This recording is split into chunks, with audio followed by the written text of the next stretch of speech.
Hi, I'm Catherine, and in today's video I'm going to show you how I made all these luscious prints using a large printing plate that is a really good value and free material because I used plant material to print with. So I'll show you how I did it and what I used. So as you can see, I've got a lot of this Virginia creeper which comes over the wall because this is the sunny side, and it looks stunning for a couple of weeks and then all the leaves fall off. But they have such beautiful shapes, all these leaves, and I thought because I'm going big scale I can try and capture some of this on my print. So I'm just going to pick some and take it indoors, and I think I'm going to press some of it and then use some of it fresh, see which works better and see what kind of result I get. And I'm going to try some of these which are very beautiful sort of tendrily bits. So I'm going to take a few of those.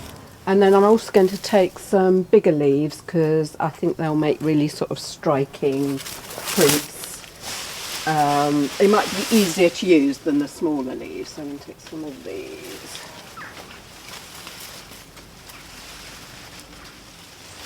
Right, so let's go into the studio. And if you want a more detailed instruction how to do this process, I've got a standalone video that takes you through step by step. So I showed in another video, which I'll link above, that I got hold of these silicone mats really cheaply. I think I got 2 for £17 off a well-known marketplace, and they work pretty well as jelly plates. You have to sort of treat them slightly differently, and I go through that in the other video. But because they come in this big size, you can cut them up and use them smaller if you like. I thought I would exploit the size of it and do something really big. So I thought I would use vines, big leaves, the sort of tendrily bits, and all the beautiful shaped leaves that you get around at the moment that are in my garden. And I did a bit of experimenting. I hadn't tried inks on the plate before, so I wanted to see if they would work.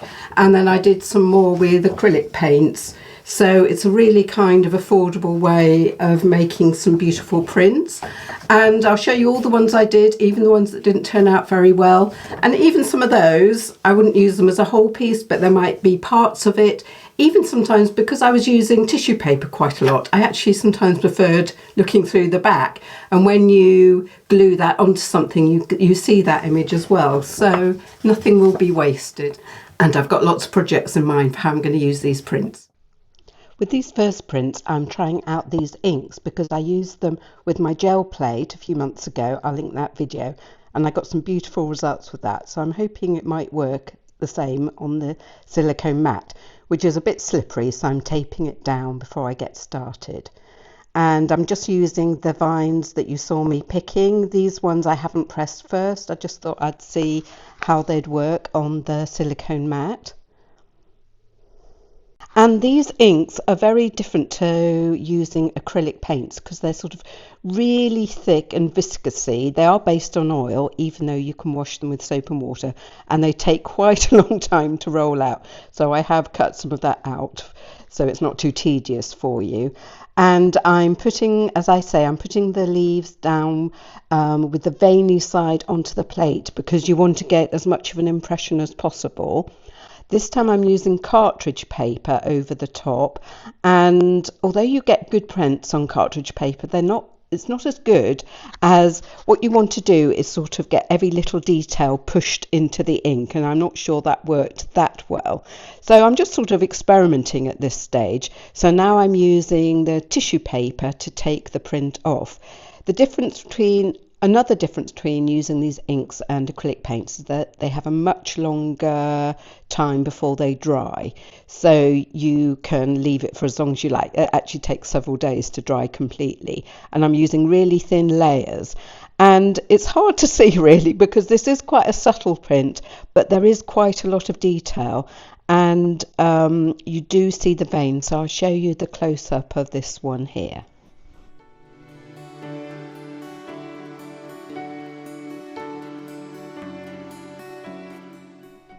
There's still quite a lot of detail left on the plate.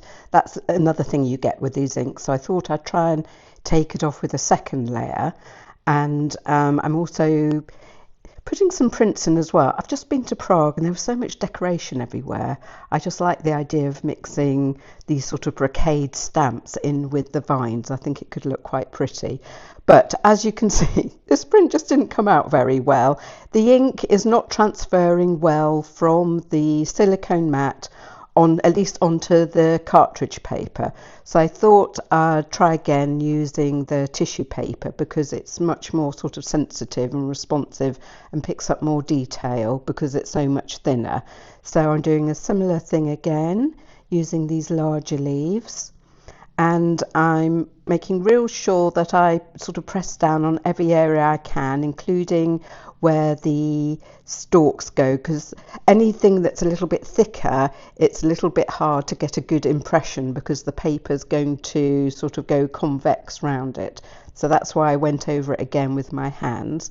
And I'm putting in these sort of brocade stamps. It's quite hard to see because this colour is so subtle. And it's a sort of greeny taupe colour, and you know, it is quite pretty, but a little bit underwhelming. So I thought I'd try mixing in some acrylics now. I've decided that the inks just don't really work very well on the silicone mat. By testing and experimenting with these silicone mats, one thing I've realised is that you need quite a more sort of liquidy consistency. So that's why you could see me mixing in some acrylic medium with the paint.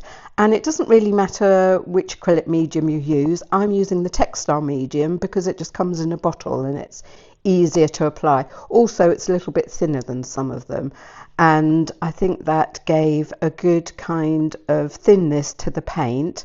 And I'm just speeding up the drying now because with the acrylics you have to wait for each layer to dry before you do your final pull. And I'm adding in, as you can see, a few more prints, and after I've waited for that to dry, I then mixed in this taupe colour with a bit more of the medium, and I'm using that as my pull layer, and probably a little bit thicker than I would on the gel plate. And I want to see if it will actually come off onto the cartridge paper. And I left it for a good while. It might have been about half an hour. I think I went and had my lunch or something. And you can see that it is taking the and you can see it's taking off the paints much better than it did with the ink. You can tell that because there's hardly anything left on the mat, which is always a good sign. I wasn't 100% pleased with this. It's not quite as defined as I would like. But again, there are some details on it that I would definitely use in something. It could be a good candidate for doing printing over the top as well. You can either mix the textile medium straight on the mat, or sometimes I mix it into the paint first, which is what I've done here. And I'm going for quite a translucent look. And again, I'm using the leaves, but I'm using some of these more tendrily ones, and I don't think it worked 100%. I think because the stems are quite thick, which is why I tried both with the tissue paper and the cartridge paper to put lots of pressure down, and those first pieces weren't going to be my finished ones. I was going to layer those up again. Now the print that I'm going to take now is the one that I'm trying for, and as you can see, I'm using a thinner layer, and I'm going over a piece that has already got some print on it. So I'm quite pleased with how this print came out. You can see that there isn't loads of definition because of the issue I had with the stems being quite thick and then the leaves not getting proper contact with the plate. But I like the colour combination, and there are definitely areas of it that I would use in other projects, and I'll show you some of the details in the close-up. Also, one issue you can get with tissue paper is you can get quite a lot of wrinkles. I don't think it really mattered in this case, but I'll show you a bit later how I deal with that if they do annoy me.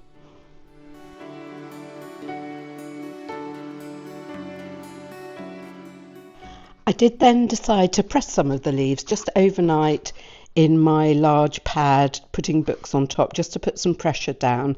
So, you know, you don't have to like put them in a flower press for ages. I often do this, even just a few hours can make a difference, just so that you've got a flatter leaf, and then you can have more contact between that and the plate, and you're going to get a more defined image then. Because I've realised that the more liquid paint seems to work best, I've decided to use these golden fluid acrylics that I already have, and I've got a nice selection of colours. So just decided to mix up several shades of blue on the plate with a little bit of medium as well, and you can see how well these flattened leaves stick down to the plate. And I'm going over with the tissue paper again. And I think actually I got the best marks and definition of all the prints that I did for this video with these ones. I even loved the look of the leaves on the plate, and when I took the leaves off I could see that there were several shades of blue, and I filmed it at a slight angle so you could see in the light just how much beautiful detail I've got on the plate.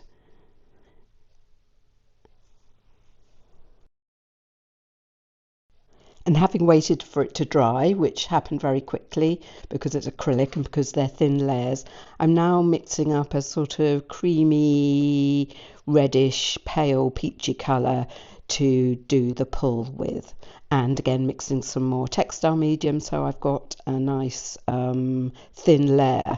And I think this worked really well. If you can still see the marks and the leaves from the original print through it, you know you've got a good thickness.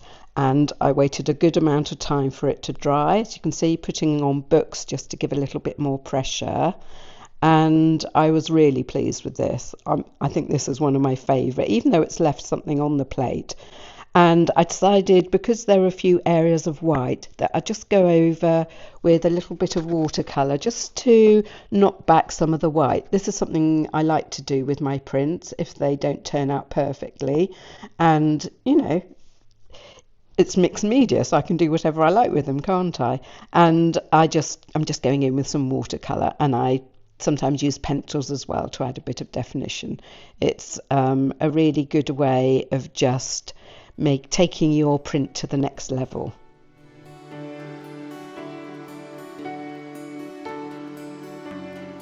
And I've cleaned off the plate, but I've left that bit of blue around the edge because I always like a bit of sort of grunge in my prints. So I'm very happy to have that as a frame for the next one. And I'm mixing up some reds and ochres and burnt siennas to get a lovely rich colour to sort of represent the beautiful rich reds that you get in the leaves. And I'm reusing one of my pieces from earlier, and again waiting a good amount of time for that to dry.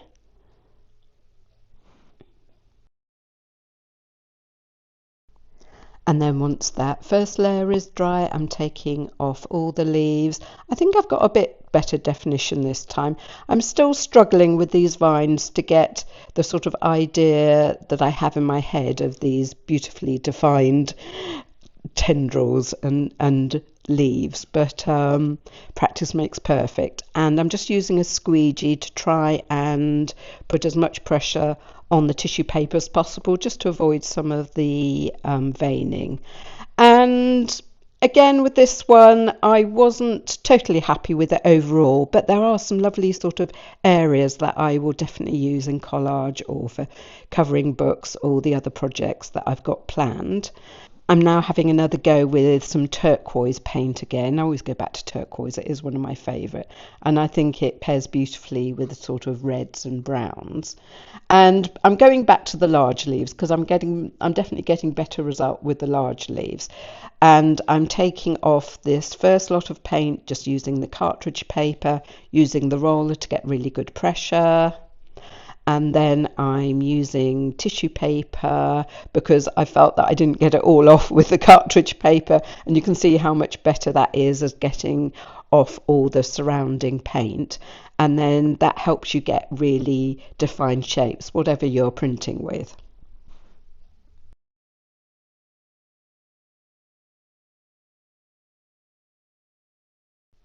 And this time I decided just to use the textile medium with a little bit of creamy white in as well, because there's quite a lot of variation in the blues and greens in the leaves. I thought it'd be quite interesting.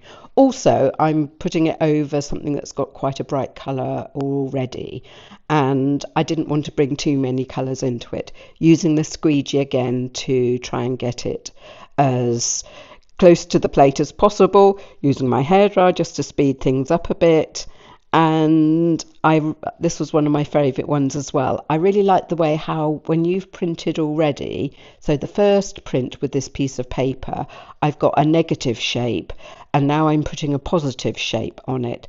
So in the areas where it was negative, I'm just getting the turquoise, but in other areas I'm getting the turquoise over the red, so you get this sort of variation of tone. And again, I'm just doing a little bit of touching up with my watercolours and these are Derwent Inktense pencils. You can use them wet and then they're more permanent, or you can just use them dry like I did here. So with these last few prints, you know the process that I'm using now. So I'm just going to put some nice relaxing music on and you can watch the prints emerge.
Hope you enjoyed seeing how I got on. I've got all my favourite prints in front of me. I've got all the warm tones that end and the cooler tones that end, and you can see that I've managed to make, not a very long period of time, lots of gorgeous prints. I think they'll make lovely covers and boxes, that sort of thing. So join me again soon. In the meantime, I'll put a video in a playlist that you might find interesting, and join me again soon in the studio.